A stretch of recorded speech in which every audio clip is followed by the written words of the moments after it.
la session pour satisfaire Orlen, son sponsor et le sponsor principal de Alfa Romeo.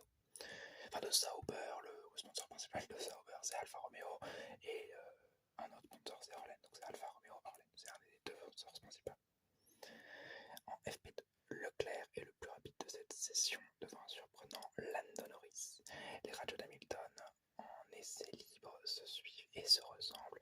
Il se plaint à nouveau du fait qu'il soit trop loin des leaders et il en est surtout à chaque fois très étonné. Son coéquipier a toujours du mal au premier virage, le problème ne semble pas être réglé et Albon spin dans ce même virage, visiblement assez piégeux. En FP3, ce samedi, la pluie s'invite, faisant partir un bon Sébastien Vettel depuis le début du week-end à la faute.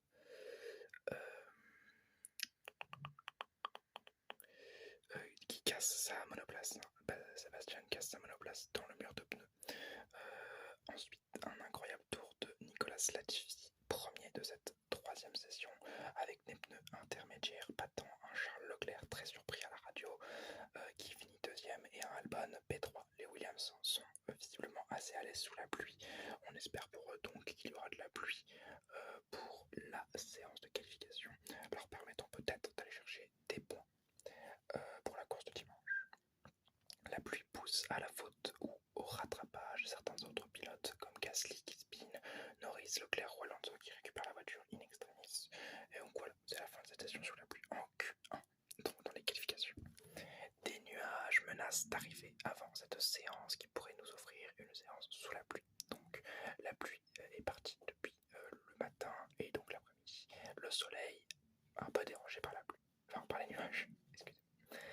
Sous cette pression, de nombreux pilotes se précipitent en soft sur la piste pour établir des temps qui seraient donc imbattables par des intermédiaires. Les softs sont toujours plus rapides que les inters et donc les tours se succèdent. Et au final, ce sont les deux Williams, Vettel et les deux AlphaTauri qui sont éliminés.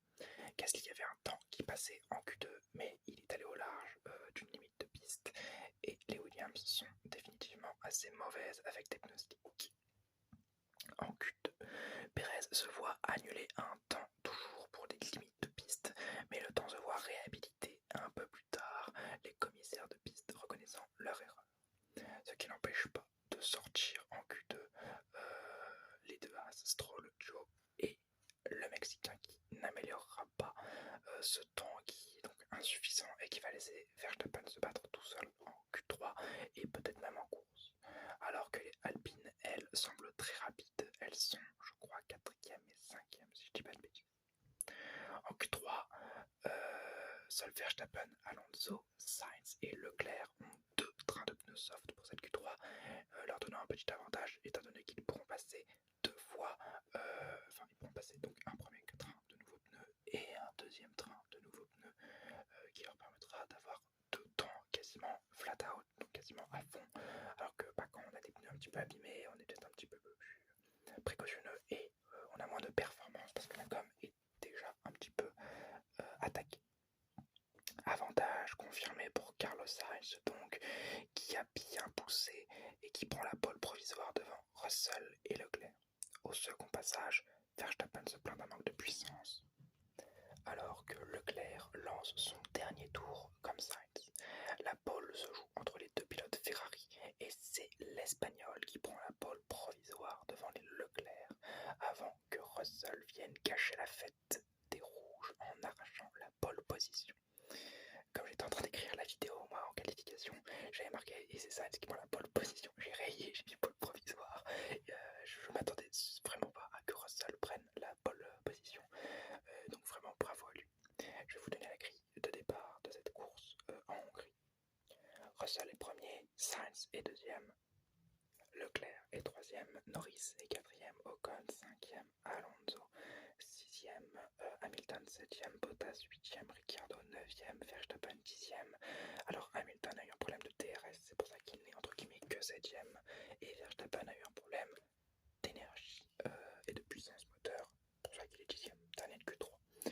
Perez est 11e, Joe est 12e, Magnussen est 13e, Stroll est 14e, Schumacher est 15e, Tsunoda est 16e, Albon est 17e, Vettel est 18e. Un changement moteur pour Gasly qui le fera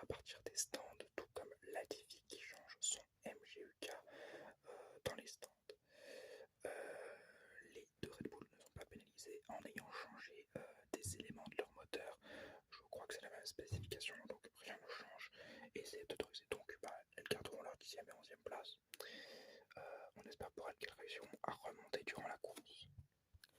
Avant la course, justement, la pluie menace d'arriver encore une fois et nous laisse dans le flou pour les stratégies pneumatiques adoptées. Ils seront tous en slick entre les softs et les médiums pendant le tour de formation et des gouttes semblent poindre sur la piste à la fin du tour de formation. Malgré cela, la course prend et tous les pilotes sont en slick. C'est un bon départ de George Russell devant Charles Leclerc qui essaye de le passer à l'extérieur dans le premier virage mais qui se voit bloqué. Les deux Ferrari attaquent le Britannique et Russell creuse déjà un petit gap face à eux. Derrière, Albon a endommagé sa Williams et provoque une virtual safety car, laissant des débris à évacuer sur la piste. Alors, devant, Sainz a passé Leclerc avant la virtual safety car et essaye de prendre le rythme de George Russell à la relance au 3e tour. Déjà 2 secondes devant lui. Donc Russell est 2 secondes devant Sainz qui est 1 seconde, moins de 1 seconde d'ailleurs devant Leclerc, qui crée donc une bataille entre les Ferrari et un Russell qui est en train de s'échapper. Tour 5, Verstappen passe Alonso en le surprenant à la sortie du virage 3. Au tour 7, Verstappen continue et passe Ocon au freinage du virage 1. Perez, lui, est derrière et passe Alonso au virage 2 par l'extérieur. Très beau dépassement du Mexicain. Au tour 9, Perez passe à son tour la 2e Alpine au premier virage, tandis qu'au tour 12, c'est Verstappen qui profite d'un Hamilton butant sur la 2e, sur Norris pour le dépasser avec son ancien rival. Donc Hamilton et Verstappen passent Norris pour ensuite faire une bataille entre les deux. La voiture orange, elle, reste derrière les deux pilotes. Tour 13, Perez suit le mouvement et passe Lando Norris au premier virage.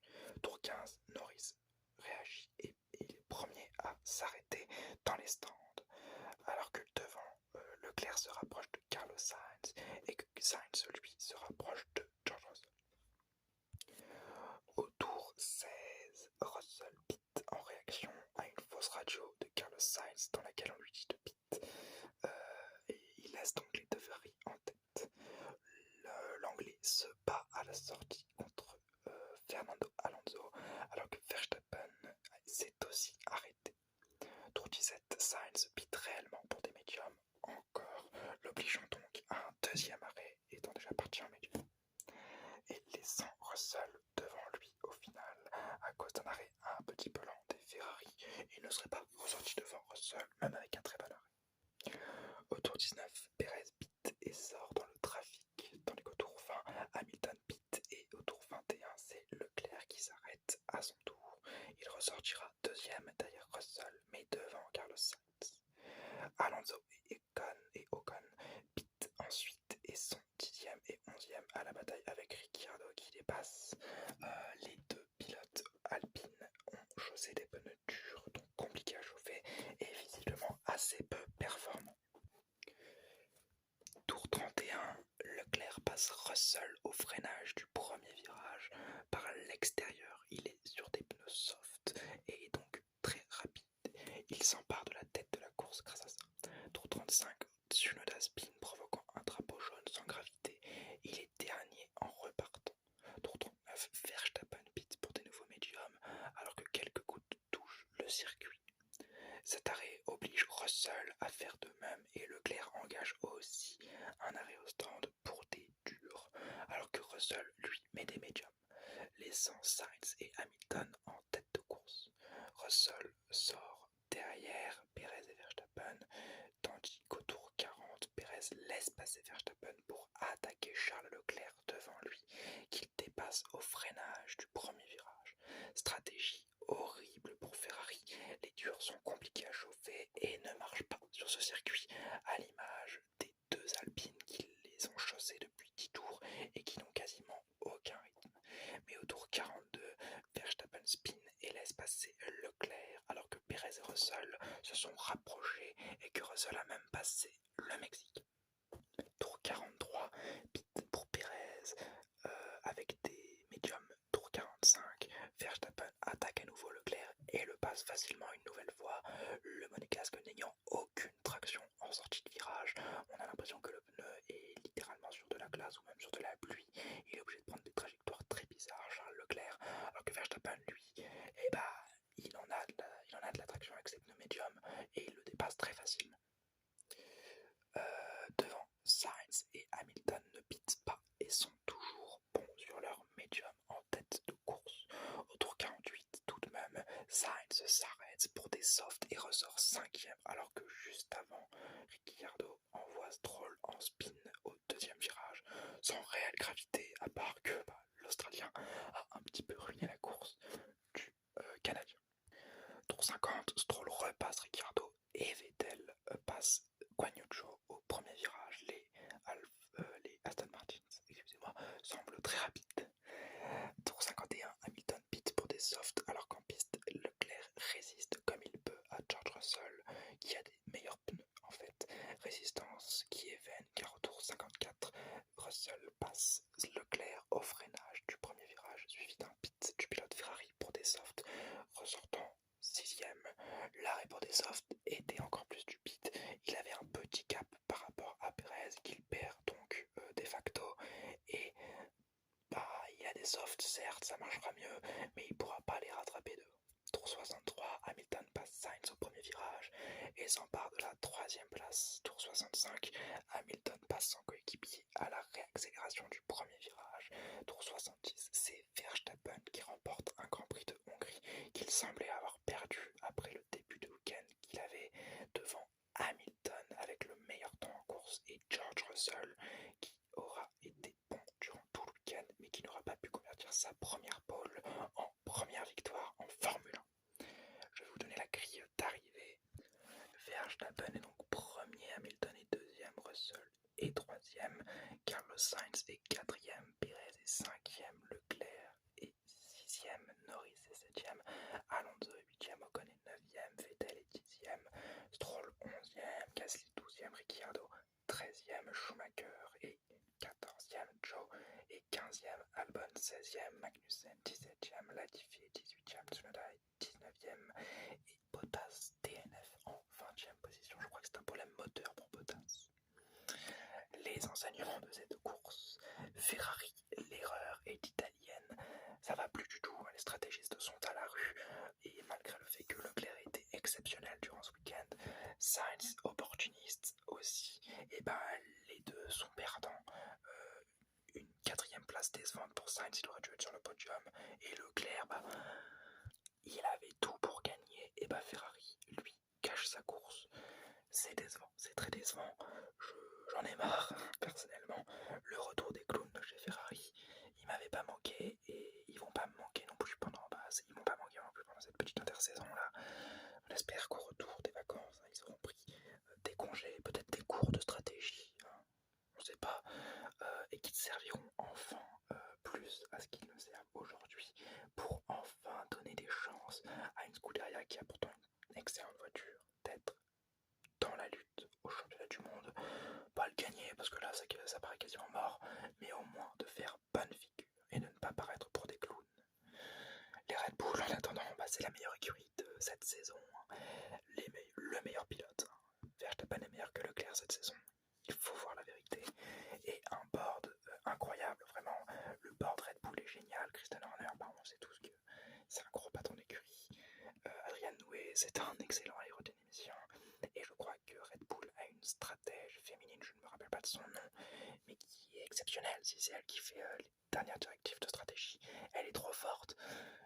Red Bull est toujours offensif, Red Bull est toujours très bon. Si c'est elle qui fait ça, mais donnez-lui une augmentation, donnez-lui le titre même. Elle est exceptionnelle et ça se voit dans les résultats.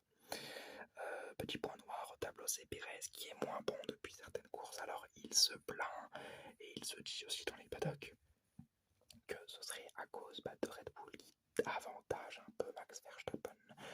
Oui, c'est fort probable qu'ils lui ont mis une meilleure voiture ou une voiture qui lui correspond plus qu'elle ne correspond à Perez, mais tout de même, restons les pieds sur terre, Perez reste un bon pilote, il devrait vraiment s'adapter à cette monoplace, ce qu'il ne semble pas capable de faire, qui est très dommage. Mercedes est la meilleure écurie des 7 dernières années et ça se voit aussi à l'expérience, un board exceptionnel, aussi, hein, tout autant que les Red Bull, sauf que là on n'a pas besoin de donner les noms, on les connaît déjà, ça fait 7 ans qu'on se les coltine, et deux très bons pilotes, un des meilleurs pilotes de tous les temps, et probablement l'un des pilotes les plus prometteurs pour la décennie à venir, qui font des très bons résultats, hein, qui font des résultats très intéressants, et qui permettent encore une fois à Mercedes de marquer plus de points que Ferrari et donc de les rattraper au championnat du monde des constructeurs. Ils marquent d'ailleurs même plus de points que Red Bull, je crois, ce week-end. Donc vraiment, bravo à Mercedes. Ensuite, parlons du midfield. Norris est seul contre les Alpines. Vraiment, Ricciardo n'est nulle part. Faut le dire, vraiment, Ricciardo est nulle part. D'ailleurs, avec la retraite de Vettel, peut-être que ça va faire bouger 2-3 trucs. Voilà, Ricciardo n'est pas là et Norris doit se défendre seul. Et Norris se défend très bien seul puisqu'il est 7ème devant Alonso et Ocon. Il y a peut-être un surplus de talent chez Norris que chez Ocon. Voilà, je pense que Norris est meilleur que Ocon. Pas meilleur qu'Alonso parce qu'il faut pas déconner non plus. Mais voilà, je pense qu'il y a un petit déficit. Et en plus, bon là, c'est le board Alpine qui a fait une bêtise en mettant des durs alors que les durs étaient mauvais. Mais il y avait personne qui l'avait fait avant eux. Donc c'est pas vraiment leur faute. C'était un pari qui n'a pas payé. Mais un pari tout de même qui rapporte des points. 3 points. 4 points même. 4 points, excusez-moi. Alors que Norris, vraiment, il n'a pas une voiture exceptionnelle, elle est moins bonne que les Alpines, sa voiture, et pourtant il récupère des points, essayant de s'accrocher tant bien que mal à cette écurie bleue qui s'envole loin devant, et alors que son coéquipier Ricciardo est 13ème et fait des erreurs en piste en foutant Stroll dehors, alors qu'il était à la porte des points, le pauvre Lance Stroll, hein, porte des points qui est récupéré par Sebastian Vettel en 10ème position. Bravo à lui après l'annonce de sa retraite. Et on va en parler d'ailleurs de Sébastien Vettel, la retraite. Peut-être qu'il ne croit plus assez au projet Aston Martin, en plus de vouloir autre chose dans sa vie. Il l'a dit, il a des préoccupations écologiques, des préoccupations familiales qu'il a envie de gérer au-delà de la F1. Et en même temps, si la monoplace était performante, je suis sûr qu'on l'aurait vu encore 1 ou 2 saisons. Que certes, il a ces préoccupations-là, mais qu'il a également eu l'envie de gagner, qui ne peut pas être assouvi chez Aston Martin. C'est à mon avis pour ça qu'il s'en va également. C'est un grand champion, hein, il faut le respecter, qui est extrêmement humain. Voilà, on a l'impression qu'il est humain, on a l'impression qu'il peut être comme nous, qui dit des choses comme nous, qui fait des fois des erreurs comme nous, comme en 2017 où il faut un coup de roue à Hamilton par énervement. T'es pas censé voir ça d'un pilote de Formule 1, mais tu peux comprendre l'énervement et on a l'impression qu'il est vraiment humain, ce qui lui donne un côté très très attachant, car voilà, ça rend la chose un peu triste. C'est un pilote très attachant et de le voir partir, c'est pas génial. Il a été extrêmement bon dans sa carrière, mais il ne l'est plus vraiment ces temps-ci à cause de la voiture. Sûrement à cause des nouvelles réglementations qu'il a du mal à comprendre aussi, c'est une évidence. On lui souhaite une bonne fin de saison et une belle reconversion dans sa vie future. De toute façon, on aura le loisir de lui faire ses louanges à Abu Dhabi comme chaque fin de saison et comme Kimi l'an dernier. Sniff sniff. Voilà, alors pour finir cette vidéo, comme d'habitude, on va parler du Grand Prix en général. Donc c'était une belle piste, ce Hungaroring, que j'aime pas forcément, c'est pas ma piste préférée. Mais à chaque fois il y a des belles courses, voilà. Donc ça me plaît bien, j'aime beaucoup ça. Et cette année surtout, on aura eu du spectacle de l'incompétence chez certains, des